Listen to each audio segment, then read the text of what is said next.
नमस्कार, एक न्यूज़ 24 देख रहे हैं आप और मैं हूं आपके साथ तान्या सिंह।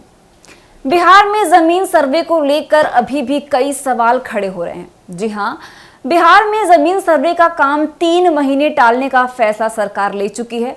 हालांकि आधिकारिक रूप से अभी तक लेटर नहीं निकला है, लेकिन सरकार के रवैये से साफ लग रहा है कि 2025 विधानसभा चुनाव को लेकर एनडीए में संशय की स्थिति बन गई है। राजनीतिक विशेषज्ञ कहते हैं कि सरकार की मंशा जो भी हो, लेकिन विधानसभा चुनाव जब सर पर हो तो सरकार कोई रिस्क नहीं लेगी।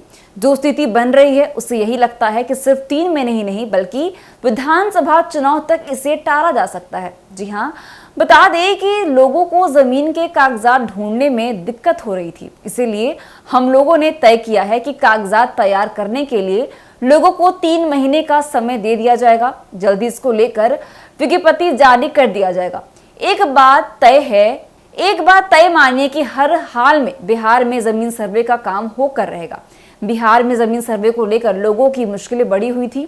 तमाम लोग परेशान थे क्योंकि बड़ी संख्या में लोगों के पास जमीन के कागजात नहीं है। जमीन सर्वे के लिए जो जरूरी कागजात होने चाहिए जब नहीं रहेंगे तो फिर सर्वे होगा कैसे। राजनीतिक विशेषज्ञ अरुण पांडे का कहना है कि बिहार में केवल 62% लोगों के पास ही जमीन की कागजात है, वह भी आधे अधूरे। 38% लोगों के पास कागजात हैं ही नहीं।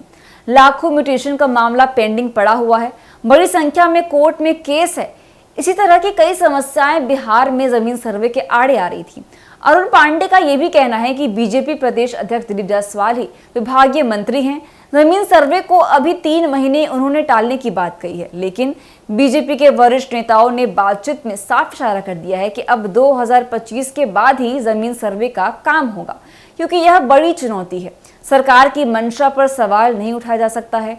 नीतीश कुमार भी कहते रहे हैं कि जमीन विवाद के कारण ही सबसे अधिक हत्याएं हो रही हैं। केंद्र सरकार के एनसीआरबी रिपोर्ट में भी जमीन विवाद से सबसे अधिक हत्या के आंकड़े देखे जा सकते हैं। केंद्र सरकार के एनसीआरबी रिपोर्ट में भी जमीन विवाद से सबसे अधिक हत्या के आंकड़े को देखा जा सकता है।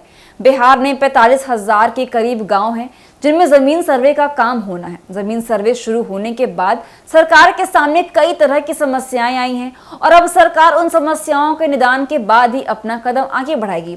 ऐसा लग रहा है कि जानकार भी कहते हैं कि चुनावी साल में जमीन जैसे संवेदनशील विषयों पर सरकार ने जो फैसला लिया है वह अब सरकार के लिए भी मुसीबत बन गई है। इसीलिए सरकार उससे यू टर्न हो रही है, क्योंकि एनडीए सरकार को ही लग रहा है कि उनके फैसले का लाभ कहीं विपक्ष ना उठा ले।